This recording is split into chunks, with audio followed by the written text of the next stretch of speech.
Joyce family সবাইকে অনেক অনেক ভালোবাসা। তো আশা করি সবাই ভালো আছো, আমিও খুব ভালো আছি। তো আজকে রবিবার, আমার ছোট্ট একটা মিনি ব্লগে সবাইকে অনেক অনেক ভালোবাসা। তো দেখো, সকালবেলা উঠে বিছানার চাদর পাল্টে নিয়েছি, বিছানাটা করে নিলাম, দেখালাম। তো তারপরে চা খেয়ে নিচ্ছে দাদাভাই, আজকে রবিবার বাড়ি আছে, তো চা খেয়েছি। চা খেয়ে নিলাম, কাজকাম সেরে সব পরিষ্কার ঘর দুয়ার। তো দেখো, এগুলো বিছানার চাদর অনেকগুলো কাচার ছিল, কেচে নিয়েছি। দেখো SMS ঢুকেই যাচ্ছে, নেট খুলেছি না। তো দেখো, ঘর দুয়ার যত ফার্নিচার সব মুছি। আমি রোজ এগুলো পরিষ্কার করে রাখতে ভালোবাসি।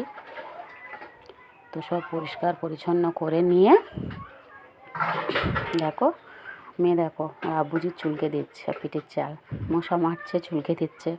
তো কে থেকে ভিডিওটা দেখছো প্লিজ কমেন্ট করে জানিও, সবাই পাশে থেকো, আমিও থাকবো। তো দেখো, খাওয়া দাওয়ার পরে ফল কেটেছি, একটু ফল কাটছি, সবাই পাশে